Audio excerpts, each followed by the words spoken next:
የኛ መሪዎች ከጦርነት ይልቅ መፍትሄ ሌላውን ተከትለው ቢሆን ኖሮ እንደዚህ አይነት ማጥምጣት አይችልም። ባለፈው አመት 2013 ለ2014 የተደረገው ጦርነት አገሪቱን እንዳልነበረ ነው ያወደማት።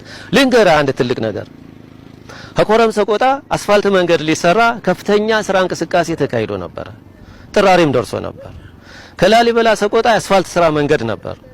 ከፍተኛ ስራ የተሰራ ነበር። ከዚህ ከሰቆጣ ወደ ተንቤን መከላከያ የያዘው መንገድ ከፍተኛ ስራ እየተሰራ ነበር። ነገር ግን በጦርነቱ ምክንያት አራቱም ፕሮጀክቶች ውሃ ሆኑ ነው። የቱሪዝም መስፋፋት ከትራንስፖርት ጋራ ይያያዛል።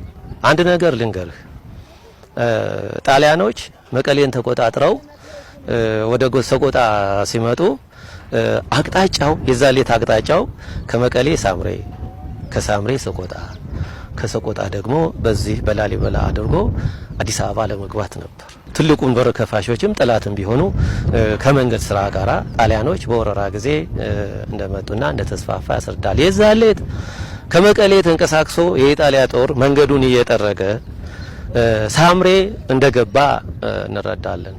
ነገር ግን የኛ ጃንሆይን ተከትሎ ዘንቶ የነበረ ጦር ማይጨው ላይ ክፍፍል ሲደረግ የዋጋ አርበኞች በዚህ በሳምሬ በኩል የመጣውን ጠላት እንዲመክቱ ከተንቤን አርበኞች ጋራ ተዋህደው እንዲመክቱ ተደረገ።